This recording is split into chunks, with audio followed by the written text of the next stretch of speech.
you've all braved the rain, come out for our first CIIFAD lecture series in the fall of 2011. And I'm very happy to be able to introduce our speaker today. Ralph Christy joined the Cornell faculty in 1991, so he's been here not probably as long as many of us have, but he's on his way.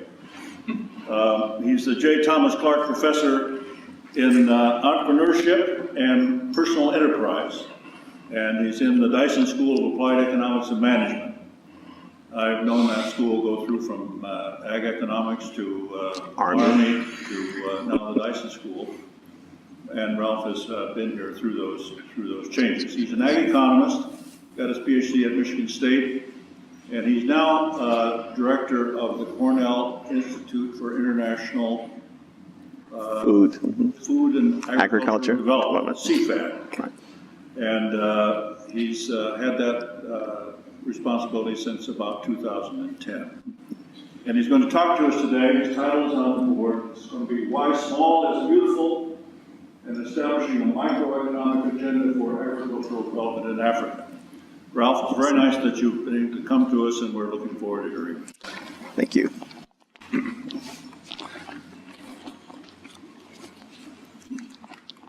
Thanks, Mal. It is a real pleasure to be here this morning to talk about a topic that I has been a part of my career for a long time.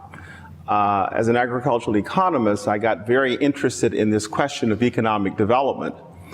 And that started, about 30 years ago when I was a sophomore at Southern University in Baton Rouge and was sent to Cameroon, West Africa, to spend a semester abroad. And through that experience, sort of the light went off in my head about the possibilities of working in international development. And of course, that led to graduate school at Michigan State and then finally here at Cornell. Well, I think it's fair to say that most people in this room would have read or would have remembered or would have heard something about this little book entitled Small is Beautiful. I checked the other day, and this book was published in the 50s, 60s, and it is perhaps one of the most 100 most influential books written since World War II. I remember in graduate school, after a full day of economic theory and equations and math, all of the graduate students would run to this little book. Because the subtitle of the book is something to the effect of economics as if people mattered. And it didn't have equations, but it had powerful insights, and it was almost like poetry reading, and we loved this book. It sort of, but the professors didn't like it. It wasn't theoretical enough, and it was almost a cult reading, if you will. We all enjoyed reading it. So when I've given this talk in the past, I've discovered graduate students and younger people in the profession had not heard of it. And so hence I come back to this title. Not small is beautiful, but why small is still beautiful. And here I'm having reference to small enterprises and small businesses as they litter the landscape of many developing countries. They are the employers, they create the income, they indeed add value. Oftentimes small businesses are strategically located along a value chain, but they are neglected because for a number of reasons, we think that that's perhaps not the best way to go. So I want to convince you today that working with small businesses is a big part of the international development agenda. I think it's even more a part of that agenda today because now we live in a global economy. And because we live in a global economy, their markets are certainly contested through additional levels of competition, which makes it very difficult for these businesses to survive and do and make the contributions to their economy as one would hope. That said, I want us to understand that over the last 30 years, economic development as a theory, as a science, has made tremendous strides. But there still exists roughly a billion people on the planet today who are food insecure, who are inking a living out of less than $2 a day, in many cases $1 a day. And that economic development is still a pressing issue. So then if we were in an airplane looking over the earth, and we wanted to know where poverty was most persistent, we would focus on the redder spots, and you see Sub-Sahara and Central Africa and West Africa over to the East Africa. We see parts of South Asia where there's endemic and high degrees of poverty and food insecurity, still very persistent. But to get closer to this question, we could come down on that airplane to about 10,000 feet in the air. And we would begin to see that this poverty, particularly in Africa, is still a rural phenomena. Now, many other parts of the world, in South America and indeed Asia, urbanization has taken on. You go to Brazil, to Rio and Sao Paulo, you go to Mexico City, these cities are 8, 10, 12 million people. You go to Jakarta in Asia, you find the same thing. So poverty has now, in those places, have become an urban phenomenon. In Africa, it's still rural, but it is changing fast. In the next 20 to 30 years in Africa, we are going to have urban poverty. That is, you go to Johannesburg, Nairobi, Lagos, Accra, all of the major cities, you're beginning to see an urbanization phenomena. That will spell tremendous challenges for food system and for our efforts to market and distribute food. And indeed, a role for the small businesses to play under those set of conditions. But ladies and gentlemen, I want us to go even further down on our airplane. And I want us to get on the ground, and I would like for us to put a face to this poverty. Because sometimes looking at it 40,000 feet in the air and looking at it 10,000 feet in the air, we must now put a face on this phenomena that we all read and talk about. And what we have here is in rural area in Africa, still today, we find women being a big part of the agriculture production. But what I want you to notice about this lady, and let's call her Mrs. Banda. I don't know her name, but Banda sounds like a good name to me. And we must begin to understand it through her sights, through her lenses. And what we will see is that this is a poor woman who's trying to produce food. We could perhaps make some assumptions, those of us who are soil scientists, and see something about the quality of her soil. Those of us who are agricultural engineers, we might understand that the technology she's using is still somewhat traditional, if not primitive technology. You might see that there's no roads around her. And you might also see that this woman perhaps does not have a social safety net, those of you who are sociologists or policymakers. And without social safety nets, you will see that one of the ways that she could survive in her older years is by having children to rely on. And I would submit to you, she's probably given birth to 6 to 8 children, and maybe some of them have passed on, but there's a lot of children she needs to depend on in her golden years. And we begin to see a situation here that is almost bleak, because if we're going to get agriculture moving, some of us would say, well, let's give her technology, maybe improve seeds or fertilizers. But if you increase her productivity and there's no roads for her to market, then she may have more food in the home, but the price of food falls. and her incomes fall. And so she's almost in a situation now that the world has moved toward globalization in markets, and she's still without the wherewithal to produce. So we have a challenge.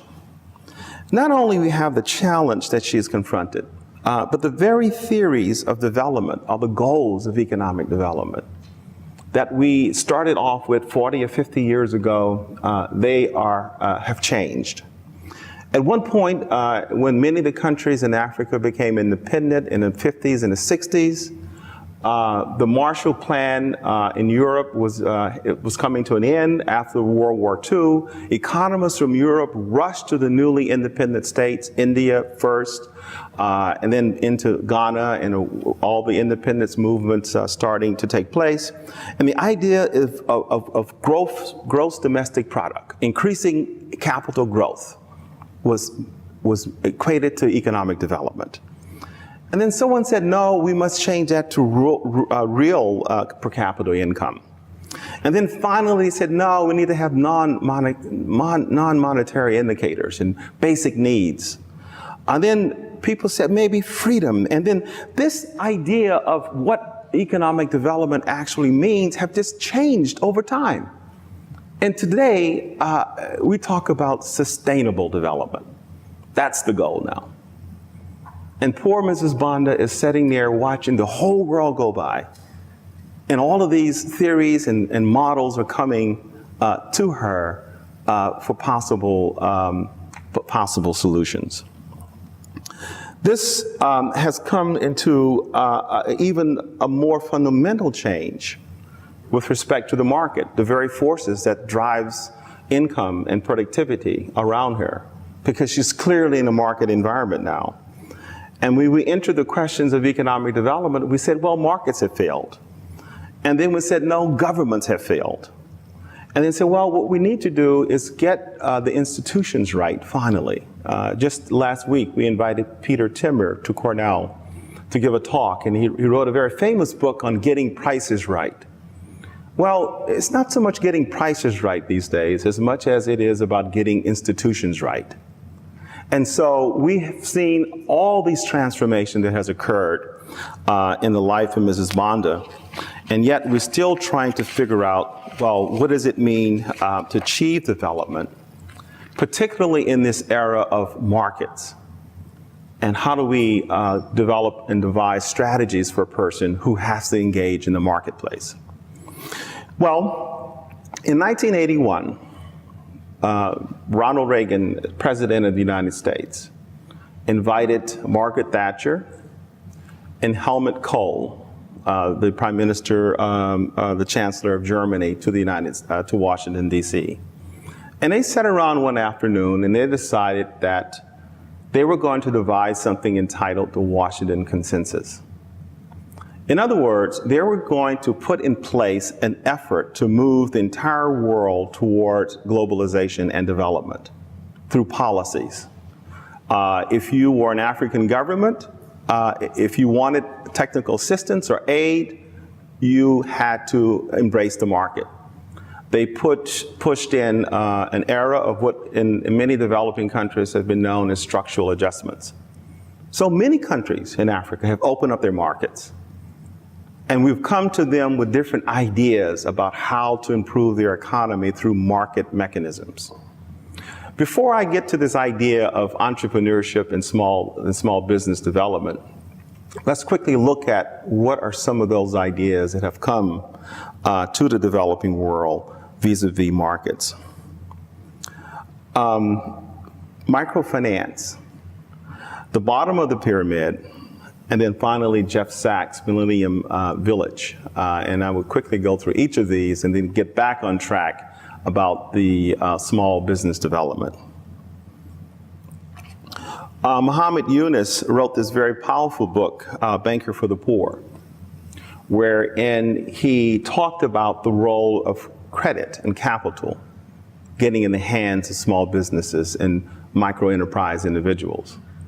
This captured the imagination of the world. When it first came out, it was almost heresy. What bank would make a loan if you don't have collateral?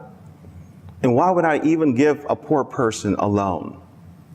But he somehow convinced the world that this indeed was the silver bullet. This is indeed the strategy that we should move forward to.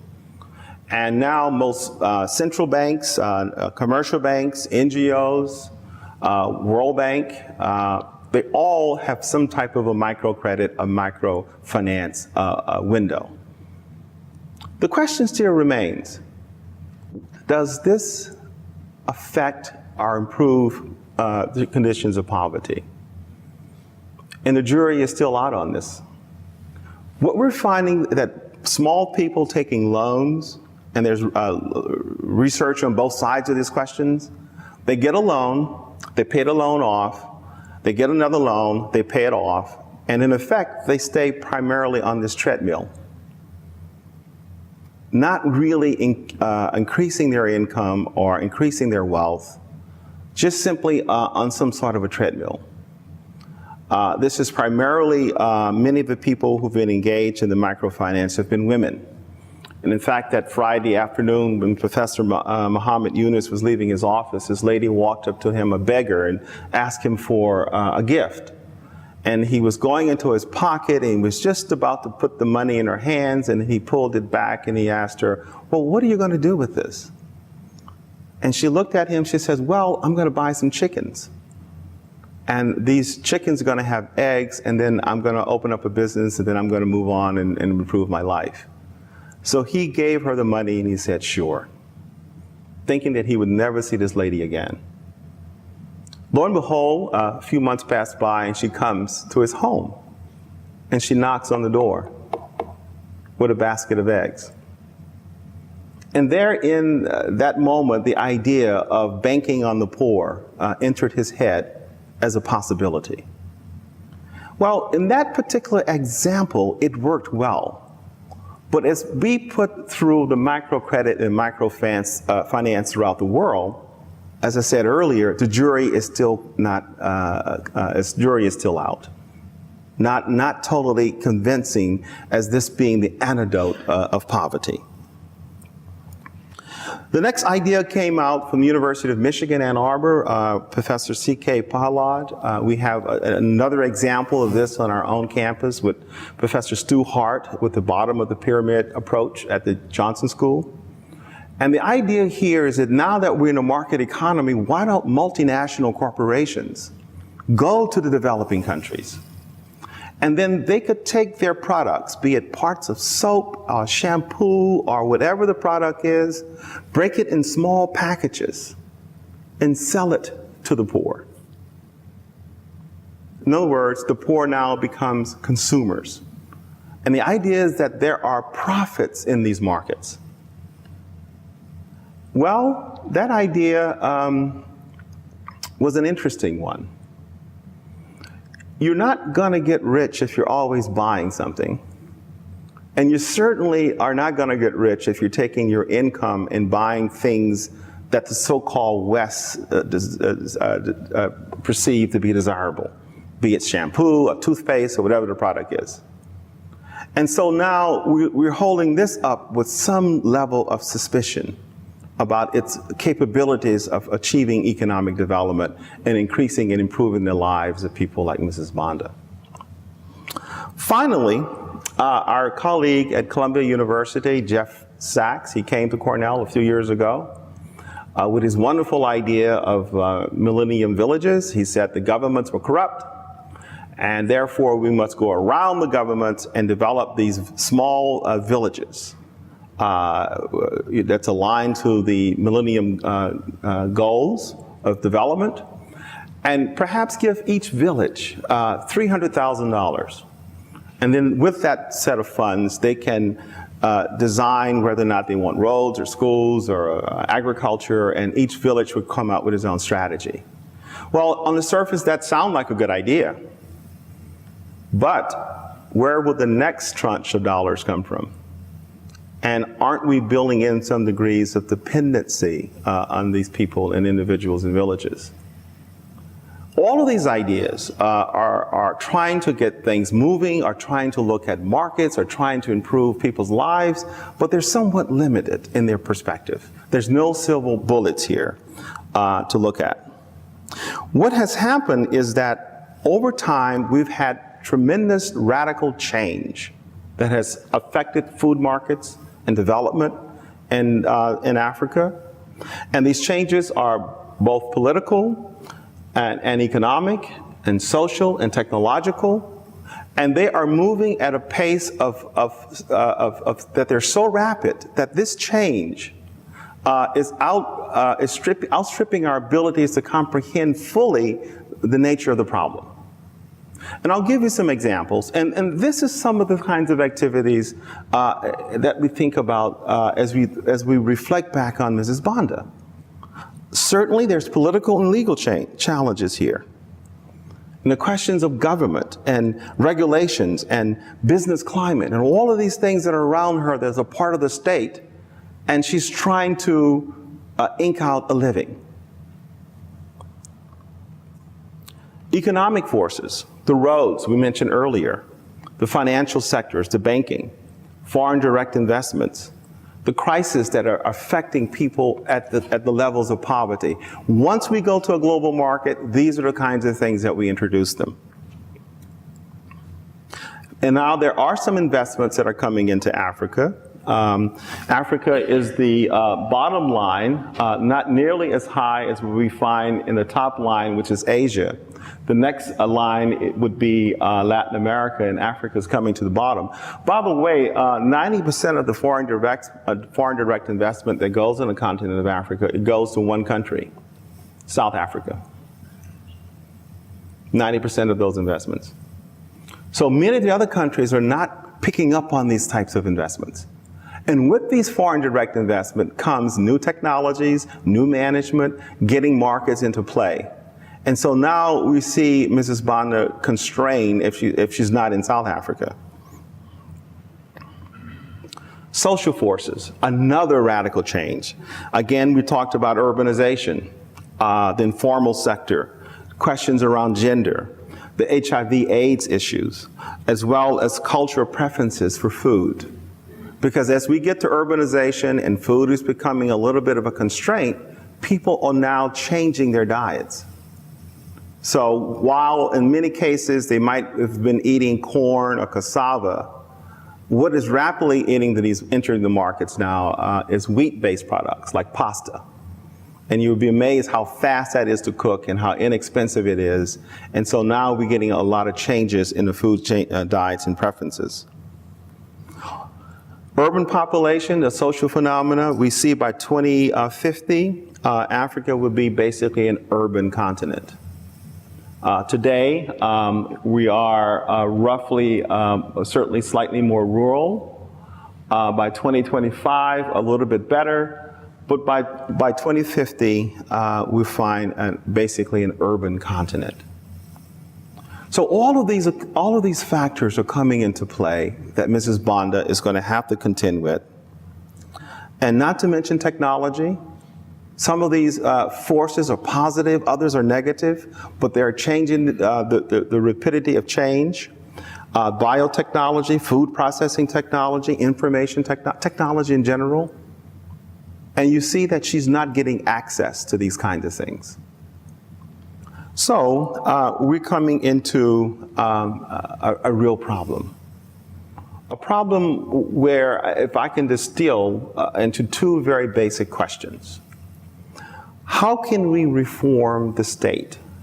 I mean the government in which the country she resides in the context of this radical change that I've spoken about, to enact policies that will improve the competitiveness of the industry in which Mrs. Banda is a player. What can her government do? And I would take that question a little bit deeper. I would say, what can our governments do as well? Because until our donor governments, as well as her public policy makers, begin to get an understanding of the change that is confronting her, we're not likely to get the strategies right. So this is one big area that I want to give some possible solutions. The title of this talk is Why Small is Still Beautiful. I want to start talking to you about some particular ideas that will be particularly important for focusing on small business development.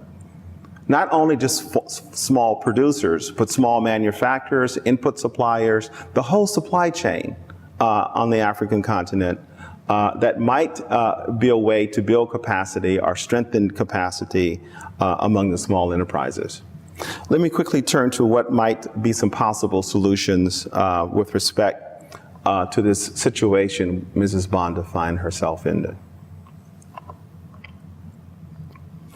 Let's see if we can reform their state. Because in order for a small sector business to survive, or to thrive, it must have an enabling environment.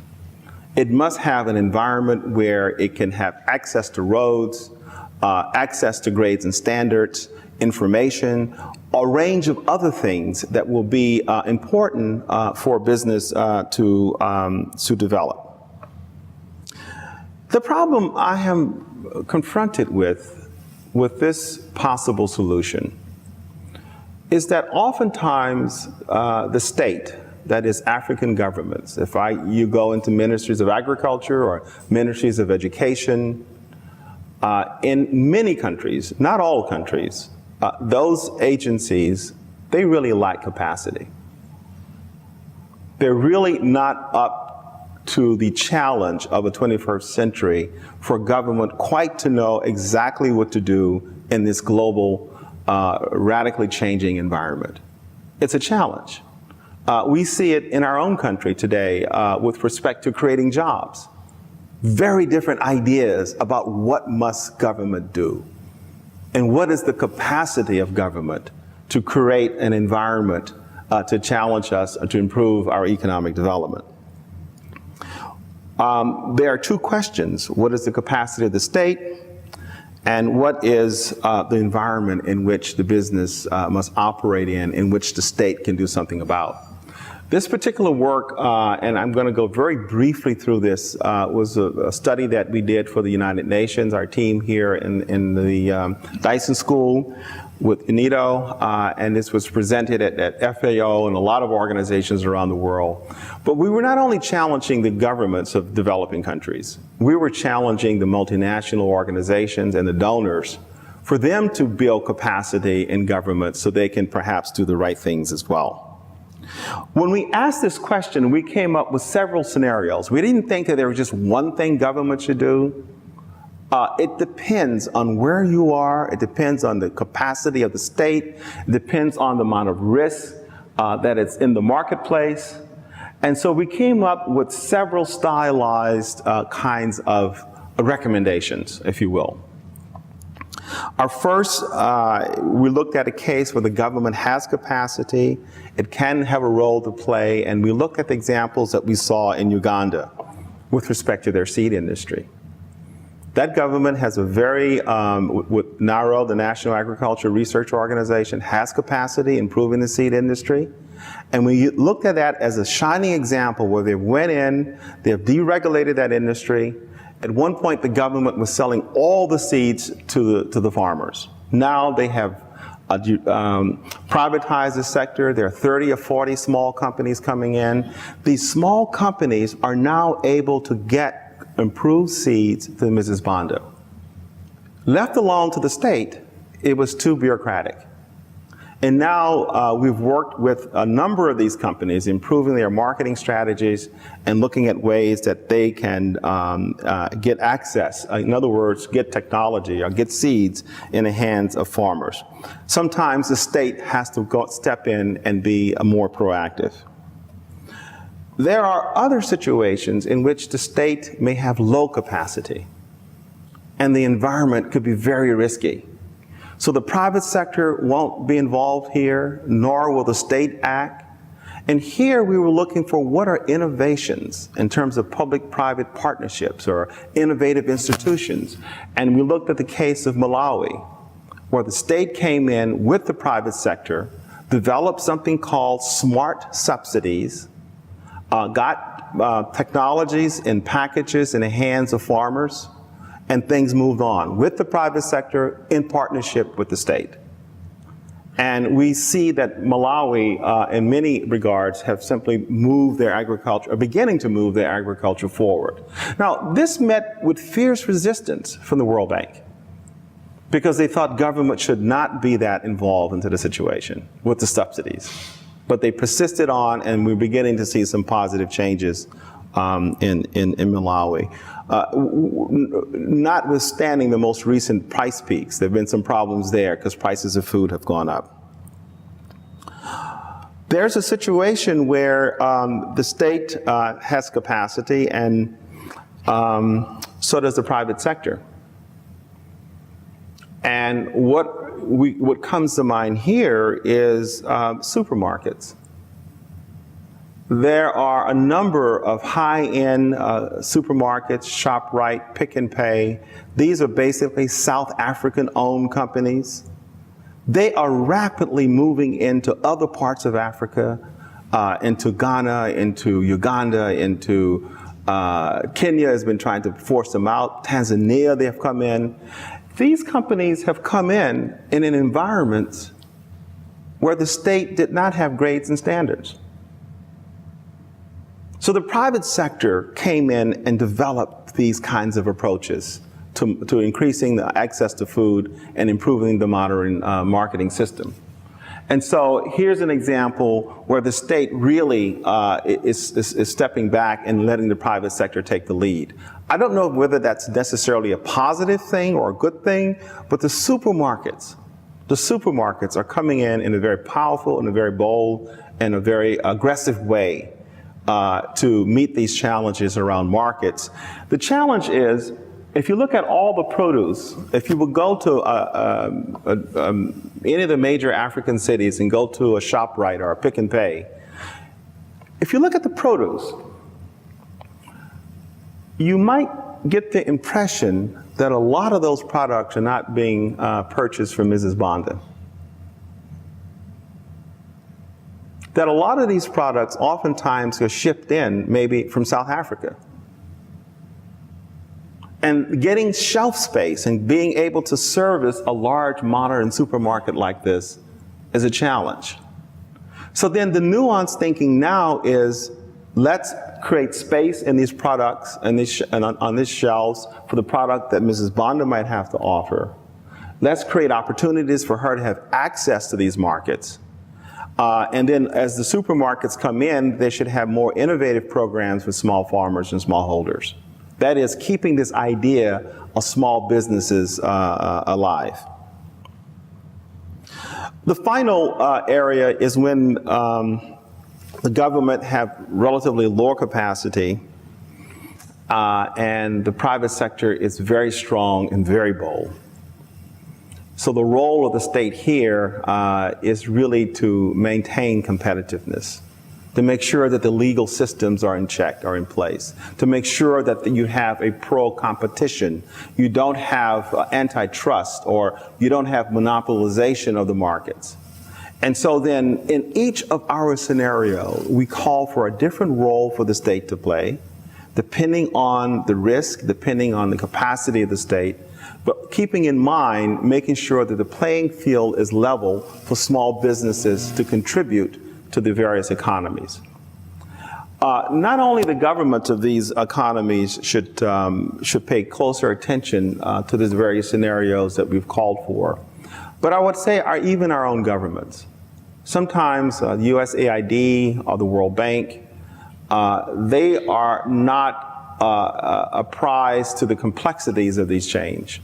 And sometimes they're promoting ideas or challenges where you insist on a market and the individuals are not prepared to do it, or the state isn't prepared to play its role, and simply having people opening up their markets and subjecting them to competition is not perhaps the best thing that's happening.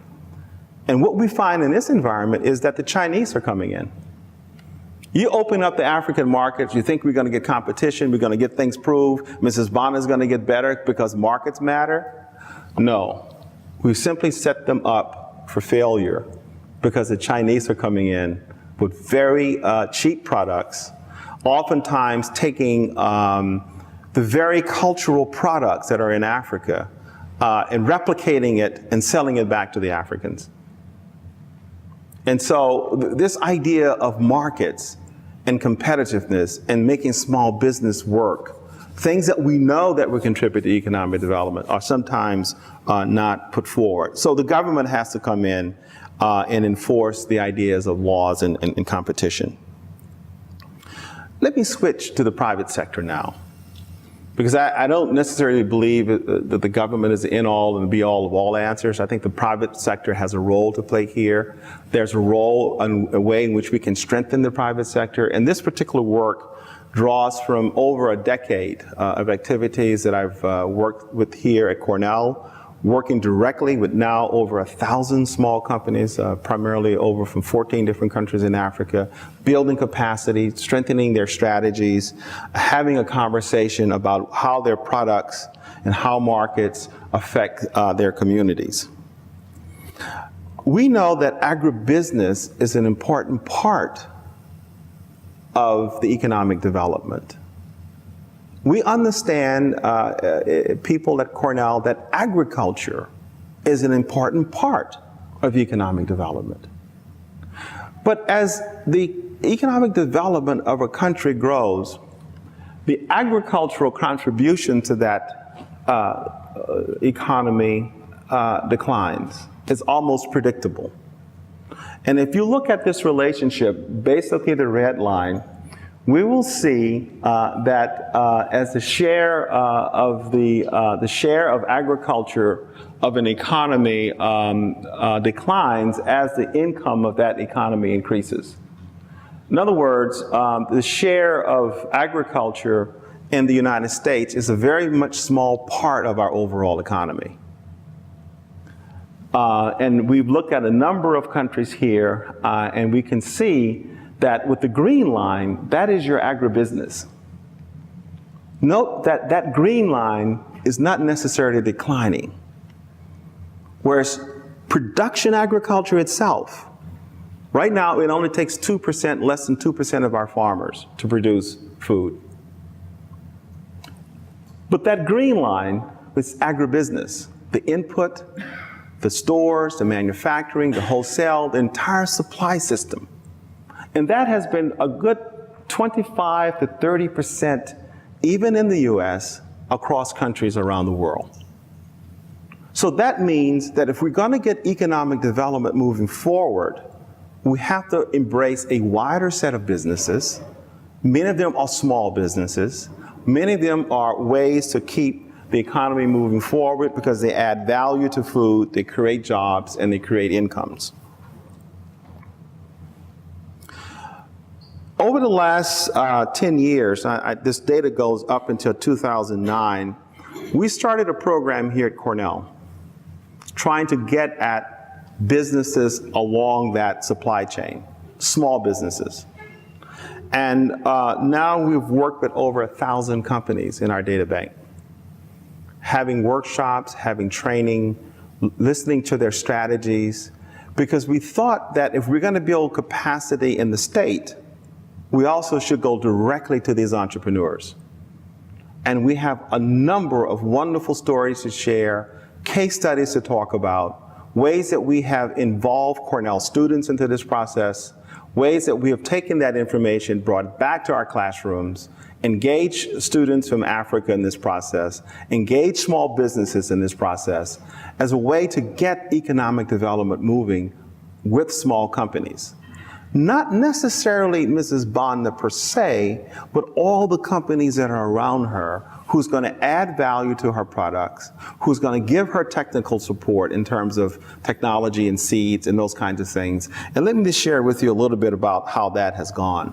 Starting in 2001, I got a call from the State Department saying, could you come to Chicago because we have a university in South Africa that wants to work on an agribusiness training program. And so without knowing any of these people, I flew to Chicago, we had a conversation. And from that point on, we started developing a program that focuses on small businesses. This was not the first year, this is several years later. And that journey has taken us through a process where we begin to really now understand that in a global market, based upon that Washington consensus that we've talked about earlier, that these companies are subjected to a level of competition, and in order for them to meet that competition, we must think about innovative ways of building strategy, of building their capacity. In other words, what they do is beautiful and it should be acknowledged. We have developed programs where we've brought in companies from 14 different countries. This has been a high-level training program, an executive education program. They have looked at case studies.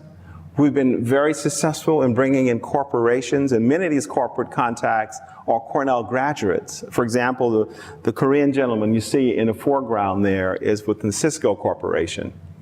And he discovered our program, and he said, well, look, Cisco is very interested in working with small businesses.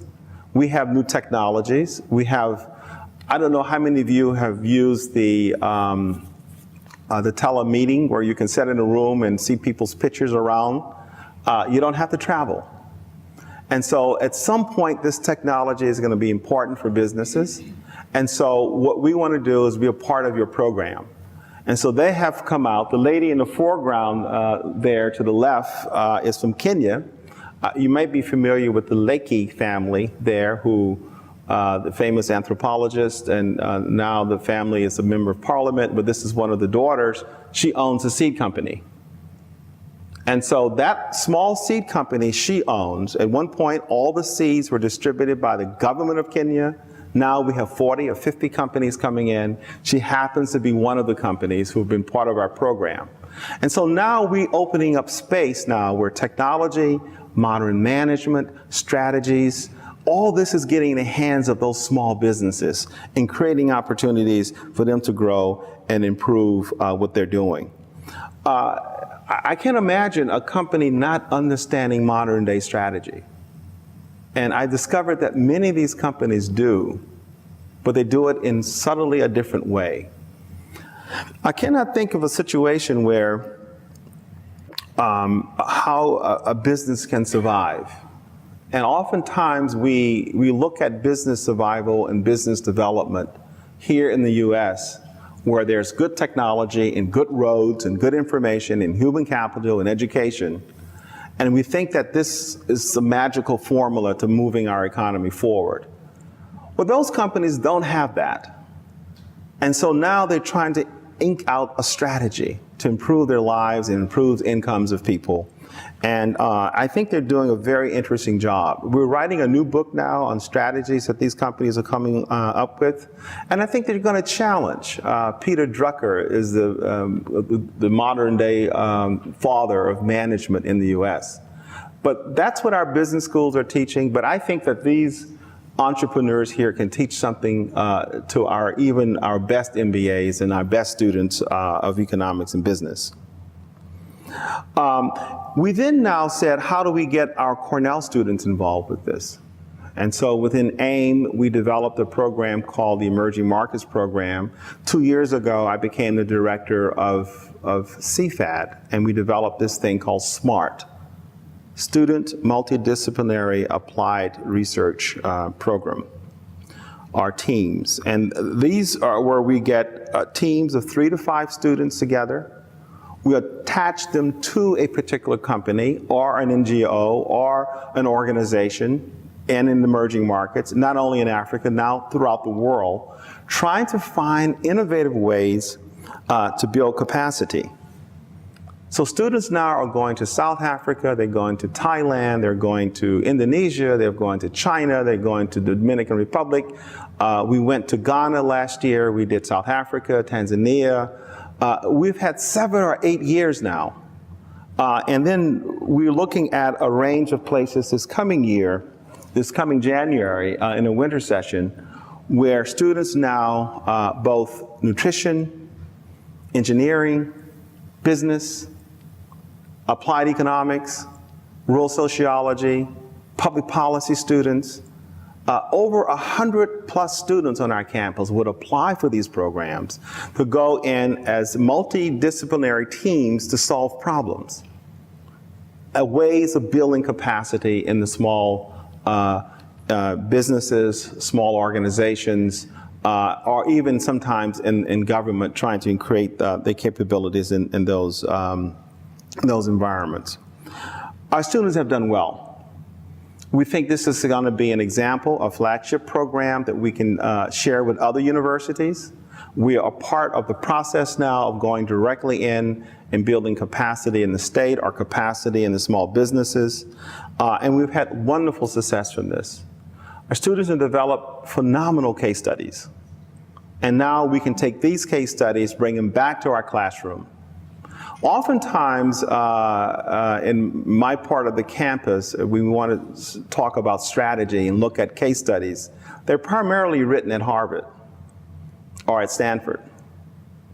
Well, this program here will now have Cornell students writing case studies, because I think we are uniquely positioned to talk about international development, emerging markets, and challenges.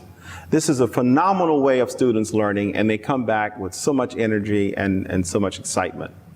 So we're trying to make small beautiful by having our students engage directly with a whole range of opportunities throughout the developing world. There are challenges here. How do we evaluate these capacity building programs? What about the transaction cost? We don't have a huge amount of dollars. Our students buy their own airline tickets. I raise the money to make sure that the teams within countries are supported in terms of their lodging and meals. Can we make this sustainable? And then finally, how do you scale this program out? A few years ago, we started with only 3 locations. 3 years ago, we went to 5 locations. Last year, we did 9. Now we're up to 14 to 15 locations around the world, engaging our students. And I learned to use the word strengthening capacity as opposed to building capacity, because those institutions are already there on the ground. They need to be prepared to deal with those radical forces that we talked about of globalization, the political, the economic, the social, and the technological. We're rolling up our sleeves and getting our students involved into this process. Now, I want to close with just this one thought. I gave a similar talk like this in the American heartland. I won't name the university or the state. And I was a bit taken back because someone in the audience asked the question, why should we care? What's in it for us? These are do-good ideas, and why are we persisting in economic development? And I sort of thought for a moment, so I added these 1 or 2 slides in. I don't think there is a why should we care question in this audience. I simply share this with us this morning as a reminder of why we should consistently be a part of the economic development process, particularly here at Cornell. First, I think there are real economic reasons why we should do so. And it's all in the economics. And I'm not an economic determinist, Mal, but I would submit to you that starting around 2005, the so-called emerging economies of the world became a larger share of the global economy. If you add China and India and Brazil and all the rest of the developing countries around the world, something magical happened somewhere around 2005. They became the largest share of the gross domestic product of the world. That it's in our economic interest to do so now. If you just look at the cars you drive and just look at the clothes you wear and see where it's coming from, you will quickly understand that this world is integrated, and a lot of our business opportunities are coming from those parts of the world. There's public health reasons too. We are living in an integrated world today. We can't simply be isolated. A person can get on the airplane and come with the disease. There are opportunities for things to move around in a much faster way. And there's a global public health reason why we must be engaged and have an understanding of the world, particularly as it relates to the developing parts of the world today. I need not think too far, if I were a political scientist, to quickly see that given this technology and given the instability of political systems today, that there are real reasons why our interest is at stake as Americans. The so-called Arab Spring, the rapidity of that political change. Some of us would argue, well, was it the invasion of Iraq that caused this? Or was this something that was going to happen anyway because people are going to rise and ask for freedom and democracy? And then you start putting in Facebook and Twitter and all of these new information technologies, and we get rapid change that is a part of us. We must be engaged. And I'm very pleased to see that a place like Cornell has a central role in the conversations around economic development. Finally, ladies and gentlemen, there are humanitarian reasons. Today, as I look across this planet, I see millions of women in bondage. I really think that this is our moral imperative of the day. This is our challenge today. This challenge to me is as important as a question of slavery.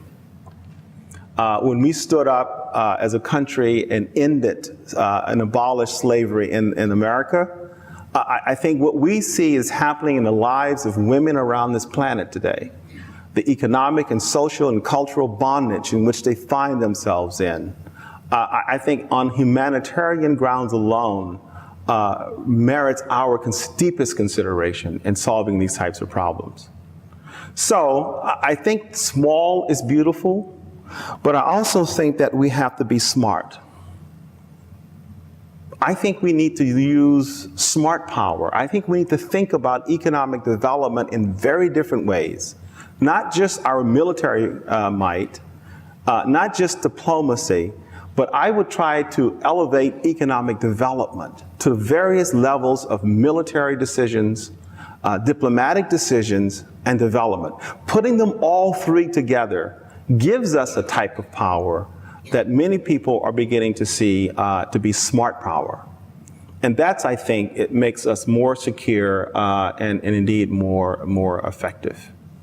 Ladies and gentlemen, that is what I wanted to share with you today. I think working with small businesses and entities across the supply chain, building capacity, allowing them to be more competitive is an important way our nation should move forward. And I'm very pleased to be a part of programs at Cornell that is driving these agendas in very interesting and innovative ways. Thank you.